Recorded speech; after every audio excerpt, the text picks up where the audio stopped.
Good evening. I'm Vern Bradley, licensed marriage family therapist here in the Inland Empire, and people have been asking me my thoughts about the bombings at the Boston Marathon. For me, they are a wake-up call. First of all, a wake-up call for me to appreciate the level of security and freedom that we enjoy in our country despite the terrorist attacks that we have experienced in recent years.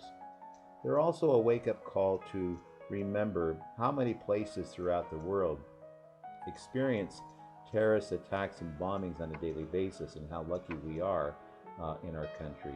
They're also a wake-up call for me to remember good friends of mine who live a few miles down the road, who live in parts of San Bernardino where they have to wake up every morning wondering who might murder, rob, rape, or exploit them on this given day.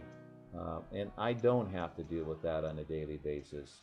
It's a wake-up call to remind me of the friends and relatives that I have who are actually in Afghanistan and having to face the threat of daily bombings and terrorist attacks. It's a wake-up call to remind me that there's a lot that I can do every day to make the world I live in a more gentle, more kinder, more peaceful place to live.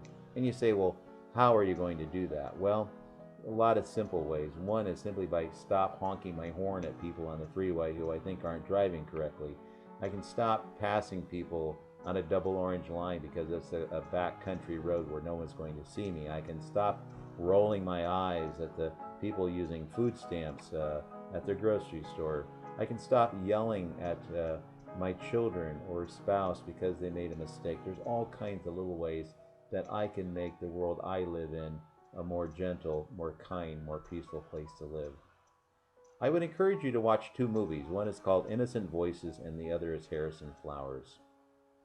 So with that, I invite you to join me in my efforts to make the world I live in, to make the world you live in, a more kind, more gentle, more peaceful place to live. That is something we can do to fight terrorism.